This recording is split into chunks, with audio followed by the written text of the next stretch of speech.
Inner রিজকা লা ইয়াতলুবুল আবদা কামা ইয়াতলুবু আজালু। নবীজি বলেন, নিশ্চয়ই কোন মানুষের মৃত্যু যেমন তাকে তালাশ করে বের করে ফেলে, তার রিজিকও তাকে এভাবে তালাশ করে নেয়। আইসিইউর ভিতর থেকেও মালাকুল মউত নিয়ে আসে, ঠিক কিনা বলেন? হসপিটালের আইসিইউতে কাউরে ঢুকতে দেয় না নার্সেরা, কিন্তু মালাকুল মউত ঠিকই ঢুকে, সে নিয়ে আসে। ঠিক মৃত্যু যেমন নিয়ে আসে, আল্লাহর নবী বলেন রিজিকও ওই ব্যক্তিকে এভাবে তালাশ করে নেয়। এরপরে দেখেন নবীজি বলেন, ওয়াল্লাহি লান তামুতা নাফসান হাত্তা তাস্তাকমিলা রিজকাহা। নবীজি বলেন, আল্লাহর কসম, একটা প্রাণ, একটা আত্মা, একটা জীবিত সত্তা মরবে না তার জন্য বরাদ্দকৃত রিজিক পূর্ণ না করা পর্যন্ত। হাত্তা তাস্তাকমিলা রিজকাহা, তার রিজিক পূর্ণ না করে সে মরবে না। মরার সুযোগ নাই, মরার সিস্টেমে নাই, সে বেঁচেও ভোগ করতে পারবে না, আবার রিজিকটুকু না খাইয়েও যাইতে পারবে না। তাইলে আল্লাহ তাআলা বলেন, এখন আপনি আমি বলেন, আমরা আল্লাহ তাআলার নিখুঁত হিসাবের মধ্যে এবং আল্লাহ তাআলার পক্ষ থেকে আমাদের জন্য বাধ্যতামূলক রিজিক, আমাদের আয় উপার্জন সব নির্ধারিত, আমরা কেন আল্লাহর নাফরমানি করব? আল্লাহকে বাদ দেব কেন? হারাম কেন রোজগার করব? কেন হারাম রোজগার করব? এলো এক কথা। আচ্ছা, এখানে অর্থটুকুর আরেকটু আছে, দেখেন। এরপরে আল্লাহ বলেন, ওয়া ইয়ালামু মুস্তাকাররাহা ওয়া মুস্তাউদাআহা। মানুষের অবস্থান দুইটা, একটা হলো সাময়িক অবস্থান, একটা হলো দীর্ঘমেয়াদী অবস্থান। সাময়িক অবস্থান হলো হায়াতের এই দুনিয়া, দীর্ঘমেয়াদী অবস্থান হলো কবর। আল্লাহ বলেন, সাময়িক এই দুনিয়ায় তুমি কখন কোথায় থাকবা আমি এটাও জানি, চূড়ান্তভাবে তুমি কোথায় দাফন হইবা, কবরস্থ হইবা, আমি সেটাও জানি, আমি সেটাও জানি। তাইলে তোমার শেষ সেকেন্ড পর্যন্ত তুমি কোথায় কোথায় থাকবা আমি তাও জানি, আর সর্বশেষ কোথায় তুমি মাদফুন দাফন হইবা আমি তাও জানি। আল্লাহ বলেন, আমি শুধু জানি মনে করছো? না, কুল্লুম ফি কিতাবিম মুবিন, বরং সমস্ত কিছু আমি রব্বুল আলামিন আমার নির্ধারিত লৌহে মাহফুজের যেই খাতা কিতাব, আমার সেই লৌহে মাহফুজের মধ্যে স্পষ্টভাবে লিখে রাখছি। আসবা কোন দিন, যাবা কোন দিন, মায়ের পেট থেকে বের হইবা কোন দিন, আবার এই পৃথিবীর মায়া ত্যাগ করে মৃত্যুবরণ করবা কোন দিন, হাসবা কয়বার, কাঁদবা কয়বার, হাত উঠাবে কয়বার, পা উঠাবে কয়বার, চোখ খুলবে কয়বার, কানে শুনবা কয়বার, আল্লাহ তাআলা বলেন লোকমা মুখে দিবা কয়বার, পানির ঢোক গিলবা কয়বার। খোদার কসম আল্লাহ বলেন, আমি সব সব লিখে রাখছি, সব লিখা, হিসাব করা, হিসাব করা। আল্লাহ তাআলা, আমি অনেক সময় বলি, আল্লাহ তাআলা কোনো বোর্ডিং চালায় না। আল্লাহ কি চালায় না? বোর্ডিং। বোর্ডিং বুঝেন না? আরে মাদ্রাসার যে বোর্ডিং, ছাত্ররা জেনে খায়, আল্লাহ বোর্ডিং চালায় না। বোর্ডিং চালায় না মানে কি? মানে বোর্ডিং এর সিস্টেম হইল, বোর্ডিং যিনি সুপার, যিনি বোর্ডিং বাবুসি অথবা বোর্ডিং এর হিসাব রক্ষক, উনি মাদ্রাসার প্রিন্সিপালের কাছে আইসা বলে, হুজুর আজকে কিতা দিতাম, তো উনি জিগায় বাজারে কিতা আছে, আজকে তরকারি কি আছে, দুন্দুল আছে, তারপরে দিয়ে আপনার শসিন্দা আছে, লতসিম আছে, ঢেঁড়স আছে, আলু আছে, হ্যাঁ, তো দাম কেমন? তো দাম হুজুর মোটামুটি লতসিমটা একটু আলুর লগে মিলাইয়া দিলে খারাপ হইতো না, দামে পোষাইব, দাও এটা দাও। তাইলে বাজারে কি আছে এটার উপরে ভিত্তি কইরা তাৎক্ষণিক মশওয়ারা কইরা এমনি বোর্ডিং চালা। আল্লাহ তাআলা কোনো এমন না যে ফেরেশতা এসে জিজ্ঞেস করছে, আল্লাহ এই মোট মানুষ হলো 800 কোটি, আজকে সকালের নাস্তা কি দিতাম? তা আল্লাহ তাআলা জিজ্ঞাসা করছে ফেরেশতা, মোট পরোটা আছে কয়টা, আর এমনি স্বাভাবিক রুটি আছে কয়টা, আর ভাত আছে কয় কেজি, এটি একটা হিসাব দাও। এরপরে ভাগ করে দিতে আছি যে পরোটা খাইব কয়জন, রুটি খাইব, এমনি এমনি এটি বোর্ডিং চালাইতে আছে নাকি? রব্বুল আলামিন বলেন, কুল্লুম ফি কিতাবিম মুবিন, বরং আসমান জমিন সৃষ্টির 50,000 বছর আগে আমি আল্লাহ প্রতি লোকমা, প্রতি ফোঁটা, প্রতি বিন্দু লিখে রাখছি, সব লেখা। ওয়ামা মিন দাব্বাতিন ফিল আরদি ইল্লা আলাল্লাহি রিজকুহা ওয়া ইয়ালামু মুস্তাকাররাহা ওয়া মুস্তাওদাআহা কুল্লুম ফি কিতাবিন মুবিন। রব্বুল আলামিন বলেন, আবারও সেই আয়াত বলেন, ওমা নুনাজ্জিলুহু ইল্লা বিকাদারিন মা'লুম, আমি সব কিছু নাজিল করি নির্ধারিত পরিমাণ হিসাব করে। ইন্না কুল্লা শাইইন খালাকনাহু বিকাদার, আল্লাহ বলেন আমি সব কিছু সৃষ্টি করেছি পরিমাণ মতে, কোনো অপরিকল্পিত কিচ্ছুই আমার নাই। আমি রব্বুল আলামিনের ভান্ডারে কোনো কমতি নাই, আছে কি? এইবার এই কথাগুলো কেন বললাম, এই আয়াত পড়লাম কেন, কি বলতে চাচ্ছি আমি? এক নাম্বার কথা হইল হারাম রোজগার কেন করবেন। দুই নাম্বার কথা হইল ছেলে মেয়েকে দিন থেকে, আল্লাহর কোরআন থেকে, মূল কথা এটা আমার টার্গেট ছিল মূলত এই কথাটা বলা, সন্তানকে, ছেলে মেয়েকে আল্লাহর কোরআন, রসুলের সুন্নাহ, দিন শিক্ষা থেকে কেন বঞ্চিত করবেন। এই কারণে কি, যে এইভাবে পড়লে, এইভাবে দিন শিখলে, আল্লাহর কোরআন নবীর সুন্নাহ শিখলে, কোরআন সুন্নাহর ইলম অর্জন করলে ঠিক মতো খাইতে পাবে না, ঠিক মতো দুনিয়ার হায়াত চলবে না, খাদ্যের কষ্ট পাবে, থাকার কষ্ট পাবে, বিয়া করতে অসুবিধা হবে, জিফুত কম হইব, অথবা টাকা পয়সার টানা হেঁচড়া পড়বে, অভাবে পড়বে। এটাই ছিল বিষয়। যদি এইটা মানসিকতা না হয় তাহলে বাচ্চাকে আল্লাহর কোরআন থেকে, যদি এটাও কারণ না বলে, আপনি যদি কর না বাতের চিন্তায়, টাকার চিন্তায়, উপার্জনের চিন্তায় আমি আমার বাচ্চাকে কোরআন শিখাই নাই, এই চিন্তায় না, তাইলে তো আপনি আচ্ছাইতে বড় গাদ্দার, যে আপনি আল্লাহকে বিশ্বাসই করেন না, আল্লাহর কোরআন লাগবে এটা মনেই করেন না, তো আপনি কি জাতের মুসলমান বলেন? একজন মুসলমান যে তার সন্তানকে কোরআন শিখাইল না, কি কারণ হইতে পারে? দুই কারণ হইতে পারে। এক কারণ হইল ভাত মাছ চাল ডাল চাকরি উপার্জন, দুনিয়া চলার ক্ষেত্রে কষ্ট পাবে, কথা বলেন না কেন? এটা একটা কারণ হইতে পারে, এই কারণে পড়াইলাম না। আরেকটা হলো আমি আল্লাহকেই মানি না, কোরআনকেই মানি না, ইসলামকেই মানি না, এটা কিছু কোনো পড়ালেখা আমি এটাই মনে করি। তো দুটোটার কোনোটার অনুমতি আছে কি? কথা বলেন। এই ভাত মাছ চাল ডালের কষ্ট পাবে এই কথাও যদি কেউ বিশ্বাস করে, মনে মনে ভাবে, তো তার ঈমান থাকবে তো? কথা বলেন না কেন? আল্লাহ তাআলা এতভাবে বলার পরও তুমি বলতে আসো না আপনি ফাইতেন না, তাইলে কোরআনে আছে লা নাসআলুকা রিজকা নাহনু নারযুকুক। রব্বুল আলামিন বলছেন আমি রব্বুল আলামিন স্ত্রী সন্তান পরিজন চালাইতে তোমাদের কারো সাহায্য চাই না, রিজিকের, রিজিক দিতে, খাদ্য খাবার পৌঁছাইতে কারো সাহায্য লাগবে না। হ্যাঁ, নাহনু নারযুকুকা, আমি আল্লাহ একাই সকলকে রিজিক দেব। আল্লাহ বলেন ওয়ালা তাকতুলু আওলাদাকুম খাশিয়াতা ইমলাকিন, ক্ষুধার ভয়ে, অভাবের ভয়ে, দারিদ্রতার ভয়ে সন্তানকে মেরে ফেলো না। নাহনু নারযুকুকুম ওয়া ইয়াহুম, আল্লাহ বলেন আমি তোমাকেও রিজিক দেব, তোমার সন্তান পরিবারকেও রিজিক দেব।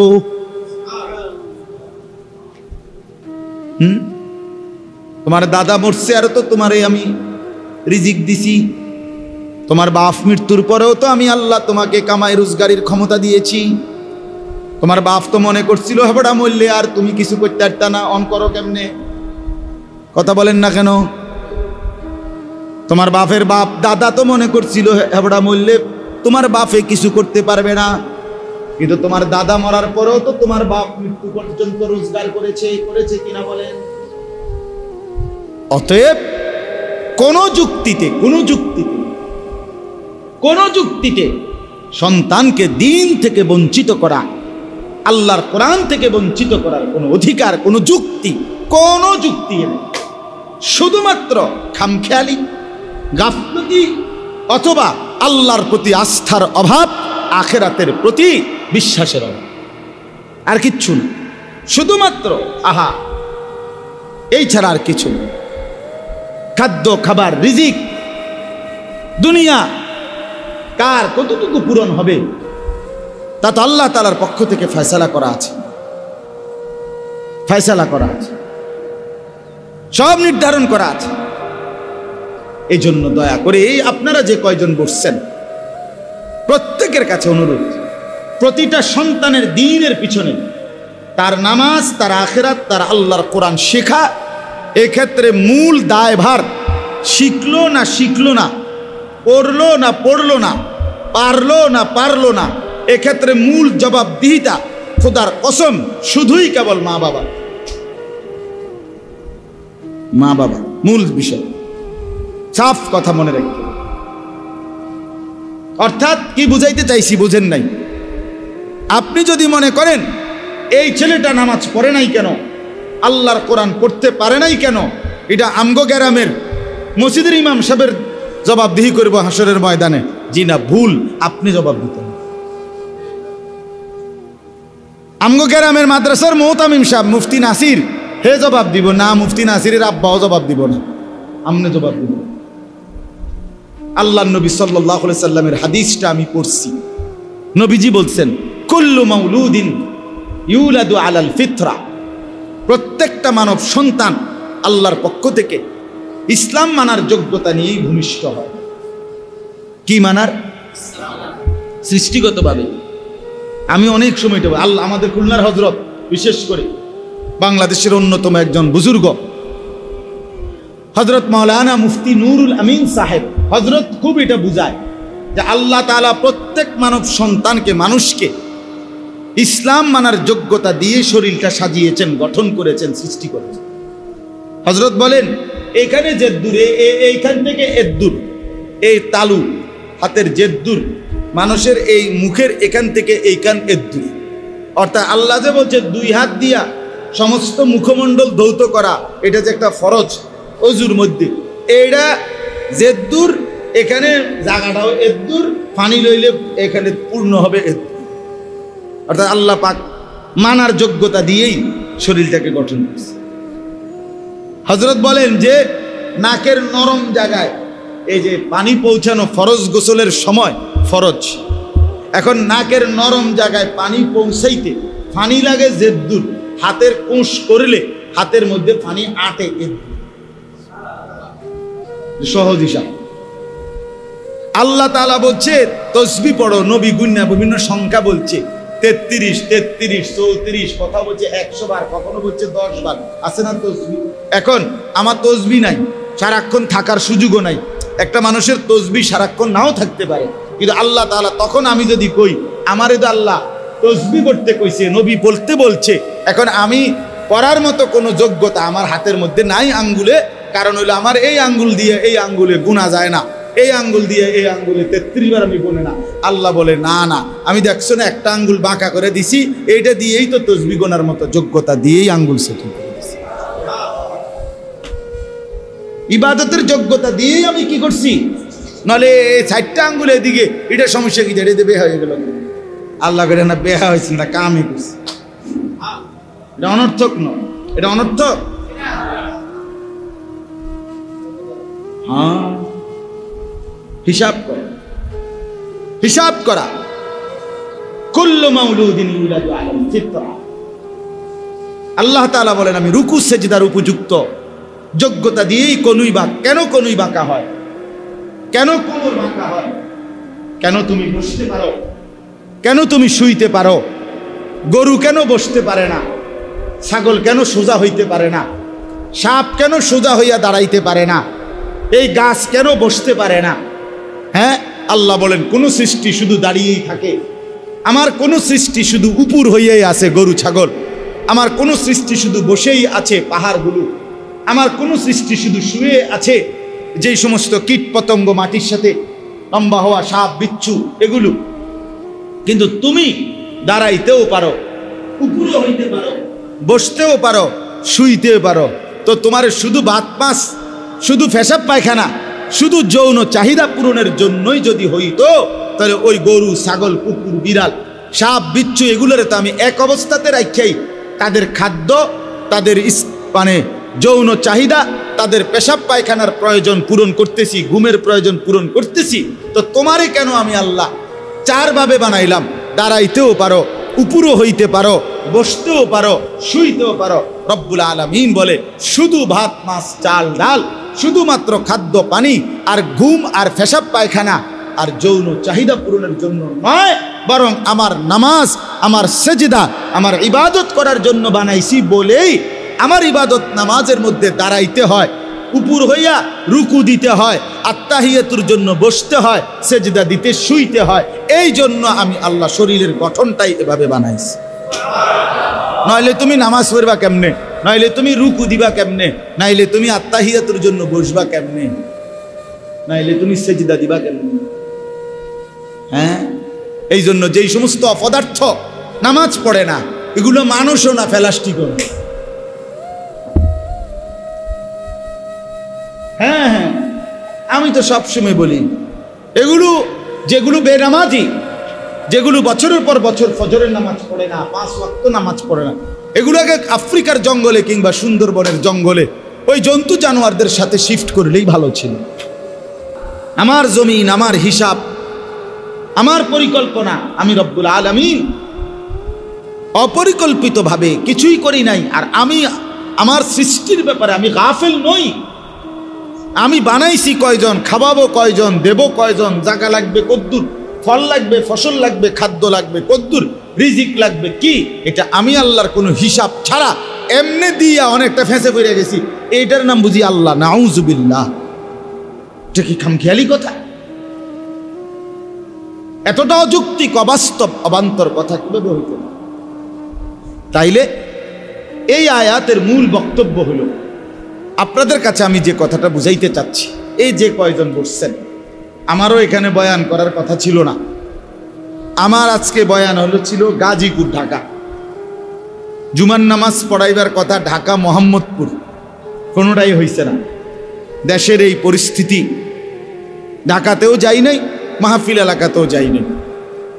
আমি তো এমনি স্বাভাবিকভাবে চান্দিনাতেও জুমা পড়াই, রেজিস্ট্রি, সাব রেজিস্ট্রি জামে মসজিদে, তো এইখানেই জুমা পড়াইছি। তা আজকে আর বয়ান হবে না। ওই মাহফিলগুলো, 2টা মাহফিলের একটাও। পরে আমাদের মাওলানা ইয়াসিন জাফরি ভাই, মুফতি নাসির ভাইয়ের মাদ্রাসার আজকের এই মজলিস আমার বড় ভাই আসবেন ইনশাআল্লাহ। এই কারণে ওনারা খুব আবদার করছেন। আমি বলি ঠিক আছে, বলে বলাই দরকার, জেন দিয়া জাফাই কইতে লিস, মালিকের কথা বলতে থাকা, কবি ইধার কবি উধার, কখনো এদিকে কখনো সেদিকে, কখনো একজন কখনো 1000 জন, কখনো ছোট জায়গা কখনো বড় জায়গা, কখনো রাত কখনো দিন, কখনো আলো কখনো অন্ধকার, কবি জমি পর কবি আরশ পর, কবি দর বদর, কখনো নিচে কখনো উপরে, কখনো দুয়ারে দুয়ারে, মুঝে কোই ঘর নেই। দাঈর কোনো ঘর হয় না। আল্লাহর পথে যে ডাকে তার এত কিছুর কোনো হিসাব লাগে না, বলতেই থাকে, আল্লাহর জন্যই বলতে থাকে। আল্লাহ আমাদেরকে কবুল করে নেন। তো এবার চলেন এই আয়াতের কথা। তাহলে এই যে এতক্ষণের কথার দ্বারা এটা বুঝাইলাম, আল্লাহ তাআলা বলেন জমিনও আমার, আসমানও আমার, মানুষও আমার, পরিবারও আমার, আয় উপার্জনের সব ব্যবস্থাপনাও আমার। অতএব বান্দা, আমি রব্বুল আলামিন আমার সৃষ্টি থেকে গাফিল নই। আমি সকলের সব কিছু বিকাদারিন মালুম, সুনির্দিষ্ট পরিমাণ আমি নির্ধারণ করেছি। ওয়াকাদ্দারা ফিহা আকওয়াতাহা, আমি এই জমিনের মধ্যে প্রত্যেকের জন্য রিজিক, খাদ্য, খাবার কাদ্দারা, তাকদীরের মতো নির্ধারণ করে রেখেছি, সব ফয়সালা করে রাখছি। অতএব এই নিখুঁত হিসাব, আল্লাহর নিখুঁত ফয়সালা থাকার পরেও আমি আপনি আল্লাহর হুকুমের লঙ্ঘন করে হারাম এবং অবৈধ উপার্জন কিংবা সন্তান পরিজনকে আল্লাহ থেকে বিমুখ করা, আল্লাহ থেকে সরিয়ে ফেলা, আখিরাত ভুলাইয়া দেওয়া, এটা করব কেন? কেন করব? এই আয়াত দেখেন এবার আল্লাহ কি বলেন, ওয়ামা মিন দাব্বাতিন ফিল আরদ। আল্লাহ তাআলা বলেন এই জমিনের মধ্যে, ফিল আরদ মানে জমিন, জমিনের মধ্যে বিচরণশীল এমন একটি প্রাণীও নেই। অর্থাৎ এই জমিনের মধ্যে মানুষ বলেন, গরু বলেন, ছাগল বলেন, হাঁস বলেন, মুরগি বলেন, কুকুর বলেন, বিড়াল বলেন, সাপ বলেন, বিচ্ছু বলেন, পিঁপড়া বলেন, মাকড়সা বলেন, যা বলেন, যা কিছু জমিনের মধ্যে চলাচল করছে, হ্যাঁ, মাটির উপরে হোক আর মাটির নিচে হোক, পাহাড়ের উপরে হোক আর সাগরের গভীরে হোক, এক কথায় আসমানের নিচে যা, সবই তো জমিন। তো এই যা কিছু বিচরণশীল, একটাও এমন নেই, আল্লাহ বলেন ইল্লা আলাল্লাহি রিজকুহা, প্রত্যেকটার রিজিকের জিম্মাদারি আমি আল্লাহ নিজে আমার কাঁধে তুলে নিলাম। ওয়ামা মিন দাব্বাতিন ফিল আরদ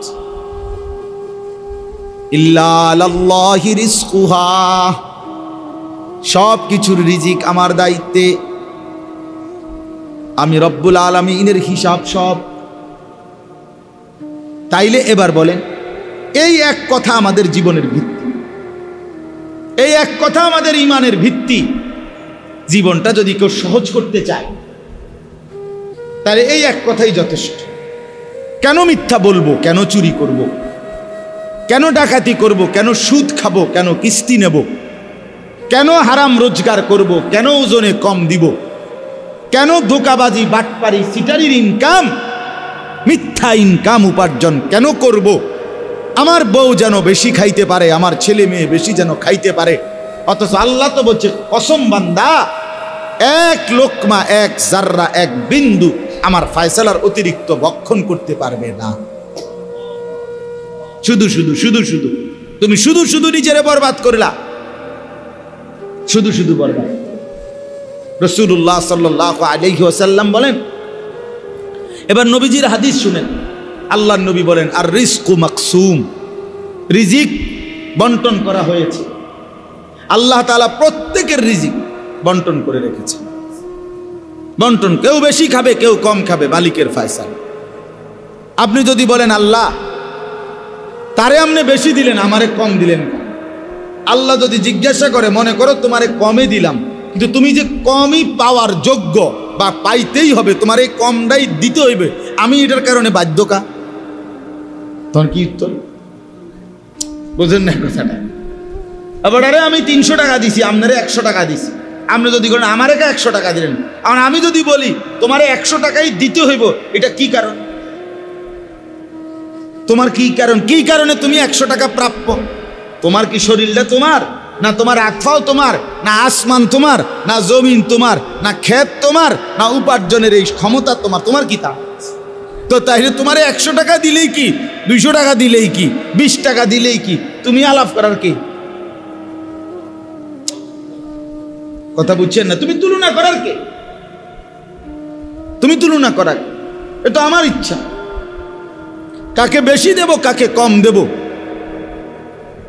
এটা আমার ইচ্ছা। আমি অনেক সময় বলি, মনে করেন আমরা অনেক সময় বলি যে আমার উপরে বিপদ আসছে, তা আমি খোদা, আমরা বলি যে বিপদ, এই মুসিবত আমারে নি দেখলা, মুসিবত বুঝি আমি আল্লাহ আমার কান্দে নি দিলাম। তা আমি বলি যে আল্লাহ যদি জিজ্ঞাসা করে, আল্লাহ বান্দা আচ্ছা ঠিক আছে, তোমারে না দিয়া অন্য কারে দিতাম, তার নামটা কিন্তু তুমি কসাই করে দেব, আমনে একজনের নাম করছে, এরপরে যদি সে শুনে আমনে হইতেন নাম কইছেন, আমনে কি ফিটাটা দিব? কি রে বেটা, তুই আমার নাম কইলি কেন? আরে বলবি কি না, বলেন না কেন? তাইলে এই কথা বলার কোনো যুক্তি আছে? তাইলে আপনি যে বললেন আল্লাহ আমারে কম দিলেন, তারে বেশি দিলেন কেন? সে যদি প্রশ্ন করে আমারে কম দিত, এটা তুই চাইলি কেন? কি রে বেটা? এই জন্য আল্লাহ তাআলা বলেন, ইল্লা আলাল্লাহি রিজকুহা, আমি কায়নাতের সমস্ত কিছুর রিজিক আমার হাতে রেখেছি, এটা আমার ফয়সালা, আমার দায়িত্ব, আমি আমার কাঁধে তুলে নিয়েছি, একেবারে ফরজ মনে করে আমি আদায় করছি। সুবহানাল্লাহ। আল্লাহ নবী বলেন, ইন্নার রিজকা লা ইয়াতলুবুল আবদা কামা ইয়াতলুবু আজালুহু। আমি এই কথাগুলো বলার একটা শেষ 2 মিনিটের উদ্দেশ্য আছে, এটা পরে এক কথা বলবো।